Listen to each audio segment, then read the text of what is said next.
Hello，书机的小教室的朋友，大家好，我是摩羯座皮肤科医师，只讲科学证据的宋医师。现在已经到了初冬甚至中冬了，所以我们要来谈一谈怎么样安全的保湿。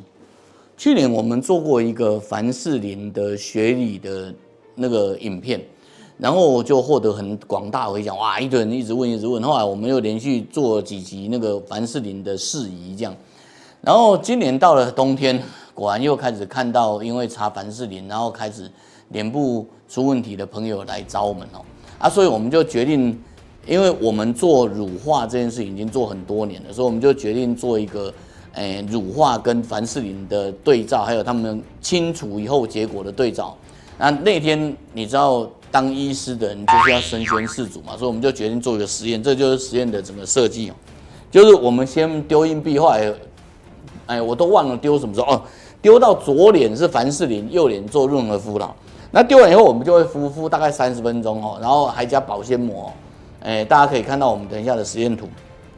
然后完了以后，我们就用一般洗脸把它洗掉，然后看结果其实凡士林的图我们之前就看过，不太洗得掉了然后最后我们用水光的机器把它想办法把它那个凡士林或者润和肤尽量清掉，然后看清掉的情况怎么样。换句话说，整个实验的设计就是用了凡士林跟用那个乳化的方法，然后强制深乳以后，然后看能不能洗掉，然后我们看能不能水光清除掉。那为了证明这个东西它的情况是一样，所以我可以看它素颜术后的五次灯是差不多，我想你们也看不懂，因为其实也没什么太大差别，所以确实它素颜术后是一样。那给各位看一下这是那个左脸右脸的图，本来凡士林的图，凡士林这边的图在眼睛的部分反而还漂亮一点，然后我敷润和肤那边它的起始点还差一点然后在脸颊的部分也一样就你可以看到，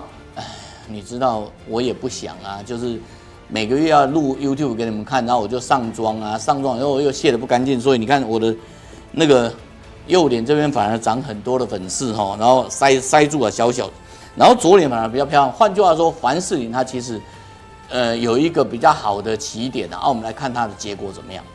好，然后我们现在给各位看证据，你知道摩羯座皮肤科医师只讲科学证据送医师嘛？这是我们左脸的眼部部分所谓眼部就是大概在这个位置那你可以看到它用完凡士林后，整个纹路就变得比较消失好像被压制这样子。然后你可以看到它的那个真皮基本上两个真皮没什么太大变化这是凡士林煮的啦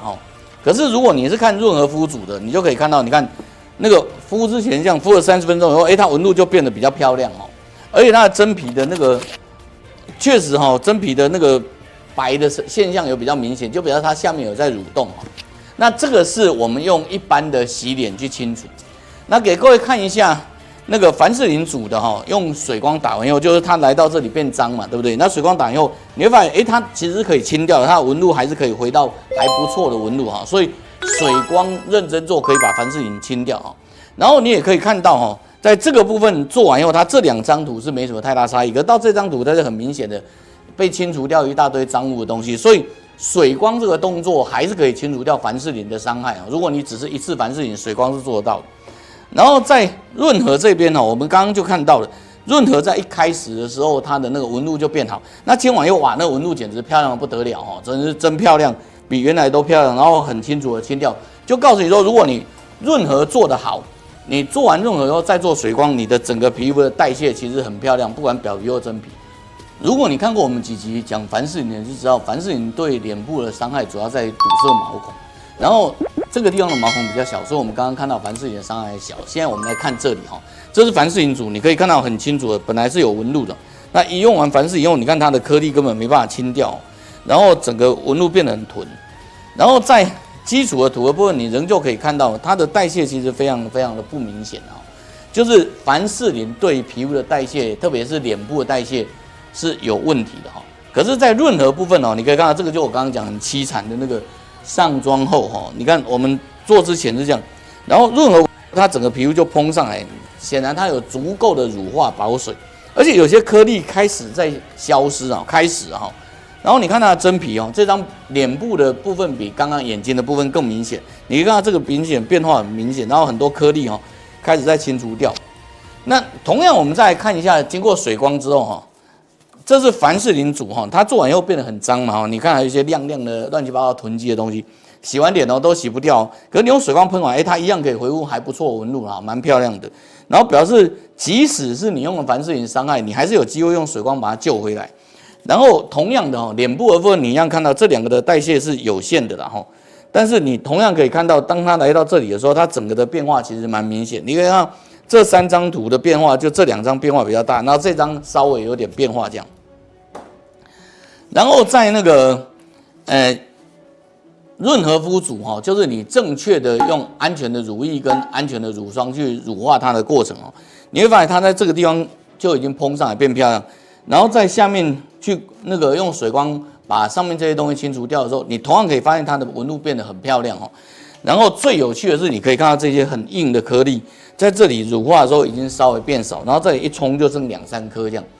换句话说，我要讲的意思说，第一个还是请你绝对一定不要用凡士林哈。你用凡士林表面上看起来没问题，其实塞毛孔，然后皮肤的慢慢的真皮的那个代谢也被你压制掉了，它整个是一个不好的现象。然后你用正确的乳化哦，然后用正确的乳霜、正确的那个乳液、正确的凝胶去焖它，然后让它慢慢柔软，让它代谢哦。你用正确的润和肤下去，不管你只是正常的把它洗掉，或者你用那个水光洗掉，对你脸上的粉刺、对你脸上角质的代谢都有好处。好，我们频道的宗旨很简单，就是提供证据嘛。所以有皮肤问题找舒肤机械，用科学证据找回你的肌肤自信，对不对？然后你可以看到这个大概就是总结哦，你不用看那么多了。简单讲就是说，如果你用凡士林的时候，当你用那个水洗的时候，用水洗，你会发现眼部一大堆红痣啊，然后勉强真皮还好。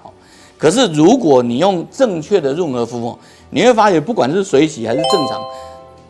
你用凡士林它必须用到很强力的水光手段，它才勉强可以清除掉，然后回到比较好的代谢。可是你用润和肤，无论如何它可以帮你做很好的代谢，这样。所以到底你要用凡士林还是用正确的那个冬季保湿，我想不用再多说吧。那既然大家都知道了，我们还是强调一下，用科学证据找回你的肌肤自信。如此，请你麻烦你动手，给我们按一下点赞、订阅、分享、开启小铃铛，这样我们就可以帮你做更好的节目。